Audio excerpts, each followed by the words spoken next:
So greetings again, and thank you for joining for us for more important conversations at On Aging 2024 with Aging While Black, where we are just engaging with just a wide swath of people doing important work focused on aging, but also having these important intersections with populations that happen to be Black. And that's certainly the case with Greyhawk Health. Mr. Andrew Henderson is joining us, CEO. Thank you for joining us. Just spent some time in the Aging While Black stage, and I want to talk to you about that in a moment.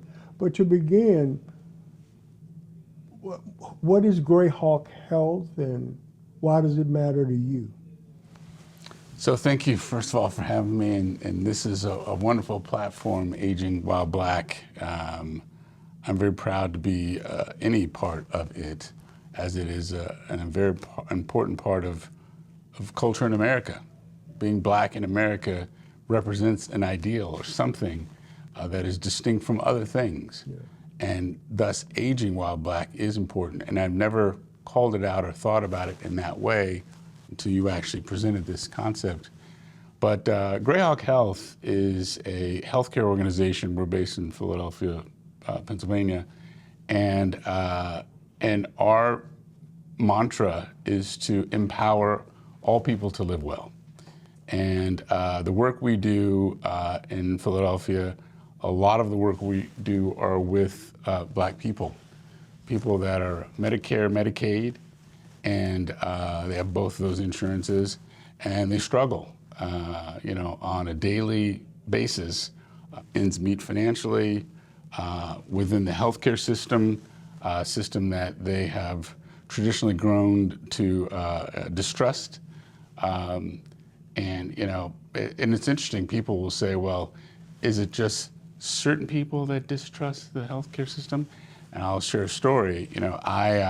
All this work I'm doing and trying to help people appreciate the opportunities that do exist in the system, and we're there to help them kind of capture those opportunities. But when it came time to have a COVID shot, I said, oh, okay, I need to go get a COVID shot. And I thought to myself, well, wait a minute, do I really want to do this? And I said, well, of course I do. And this is a conversation with myself. Of course I do. But to be clear, I was concerned about going to a place where it was all Black people, because I kept thinking, if the medication falls off or it's not stored at the right rate, the proverbial they, will take that and go to the Black neighborhoods, and that's where they'll get it. And so it was a real crisis for me, to be honest, at that point in time. And I realized that that's how profound the distrust, fear, concerns are of the system. That, a person who's educated and gone to school and all these wonderful things, still in the solar plexus of my life, that was very real. And for the people that we have the privilege to serve, they're experiencing that on multiple levels every day. And our goal is to not eradicate what is, but to wrap our services around the patients that we serve such that they have an opportunity to trust us and ultimately trust themselves, that they actually can have what matters most to them and enjoy their life where they live without having to leave the zip code, without having to change their name, to change the color of their skin. Where they sit, they can win. And that's what we're striving to accomplish for them. Say a bit about the business model. So from a business perspective, we have a primary care physician that goes into the home, so we're in-home with those visits. And we're looking at all of the things that would impact one's health. So there's the clinical conditions, there are the social conditions, and all the different social variables, social determinants. There's the pharmacy component, managing that so we can prevent polypharmacy and multiple kind of medications that duplicate and do more harm than good. There's a dietitian component to making sure that there's an eating regimen and dietitian program that supports their health. There are behavioral health services that we provide, from therapy, group therapy, interaction, helping people to really isolate those challenges in their life and work through them. And so we take a full 360-degree view of what it means to help someone thrive as they are in their home. And that's really the business model. I love, and I hope I don't butcher this, is it the whole person? It's a whole person care. Whole person care. And you're not a health care organization. How do you describe? So we are, in a traditional sense, we're like your doctor that is also engaged in all these other areas with you at the center, the patient at the center. But we call ourselves a health empowerment organization because ultimately we can only do so much for anybody. Ultimately, it is the patient who has to feel as though they deserve it and that they can have it and that they want it. And we are just the tentacles that are surrounding them to help them do that which their heart calls them to do, which is care, love themselves, and be the best that they can be. So one of the things that I appreciate about the Greyhawk Health and the approach is that so much of the conversations in settings like this are rooted in the work of community-based, nonprofit, extremely well-intentioned people, but who have chosen a particular governance model and structure to exist. Greyhawk's for-profit. Yes. And I admire that. Is there a particular motivation that says this was the approach that was best for us? Because I have, as I've listened to your presentation, as I've looked into your work, I mean, it certainly seems motivated from a good place.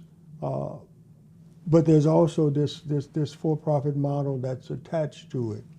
Good business doesn't have to be kind of outside of the realm of what pulls at your heartstring. Yeah. And you can still be mission-based as a for-profit entity. And I think it just so happens that I was in a business where we were doing non-medical home care, daily activities of daily living. We had caregivers. It never crossed my mind that we would be a nonprofit because the things that we want to do may not be traditional. They may actually cost more, and it may be more difficult to do them. The flip side is also true, is that the people that we serve have a lot of challenges, and as a result, there's a tremendous amount of cost associated with the care that they're receiving and or maybe not receiving, believe it or not. And so the model essentially is that we work with the insurance company that has these folks as patients, and to the degree that we can create value for them and help them have better outcomes, health outcomes, and reduce the cost of care so they can be healthier with less cost. Just finished, along with your team, sharing with an audience of folks in the Aging While Black Learning Center at the American Society on Aging's National Conference.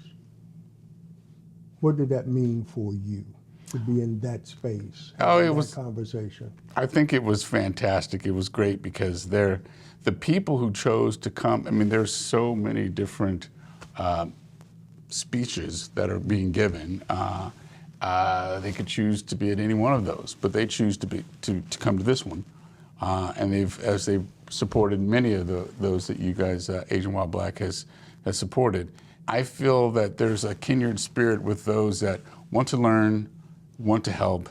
They have their hands in the soil of the business that they're running, and they're dirty because they're working, and so there's a certain kind of pride knowing that you're working alongside people that really care, and they're dedicating their lives. In many cases, they are working for nonprofits, and so. That's not to say our work is any less important, but to do it in a nonprofit where you have less funding, you have different sets of issues, but your heart and mission is still the same. Wherever they go, I go. And so I feel very, very proud to be able to be a part of this. Well, we're glad that the journeys Greyhawk Health and Aging While Black intersected at this point in time. Thank you for the important work that you lead, the impressive team that undergirds the vision of Greyhawk Health, and we look forward to continuing to explore opportunities to work together. Thank you. Thank you. Thank you guys so much for joining us. Stay tuned. We're going to continue the Greyhawk Health conversation in a slightly different way in just a moment.